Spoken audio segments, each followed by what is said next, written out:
Povsem navajeni smo že, da Toyota na svojih predstavitvah rada omenja svojega predsednika. No in tudi na predstavitvi nove Toyote Yaris ni šlo mimo Akira Toyote. No, tokrat je gospod predsednik omenil, da je Yaris njegov vsakdanji avto. No, gospod Toyota uporablja športno različico Yarisa, a bolj je bistveno njegova misel, da Yarisa uporablja zato, ker je kakovost celotne palete modelov najlažje dvigniti, če dobro poznaš, kako dvigniti kakovost najbolj dosegljivega modela.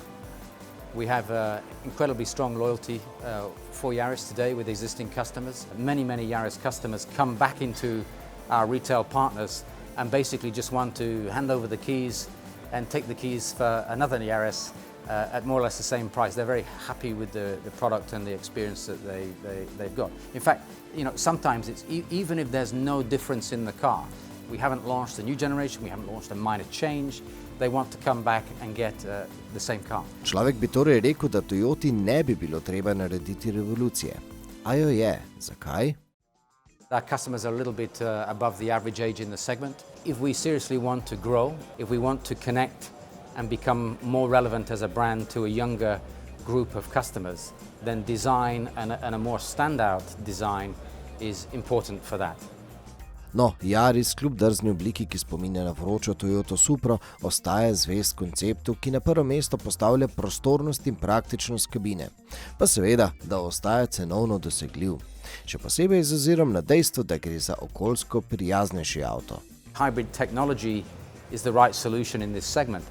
When you look at maybe a full electric solution from one of our competitors and you see the pricing of that, which is right up at €35,000, and then you say, well, this is no longer B segment, it's no longer really affordable for these customers who have got a constraint on the budget.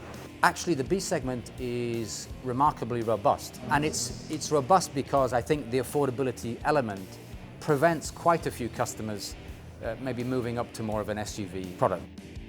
Izmed mojih zapiskov na tiskovni konferenci bi izpostavil še to, da bo Yaris ostal najkrajši model v svojem razredu. Pa tudi to, da se bo delež hibridnih različic dvignil iz 60% na 80%.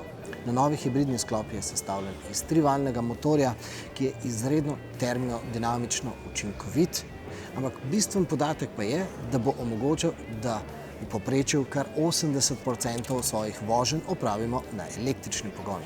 Na varnostnem področju pa Yaris uvaja tehnično noviteto, centralno zračno vrečo, nameščeno med prednjima potnikova.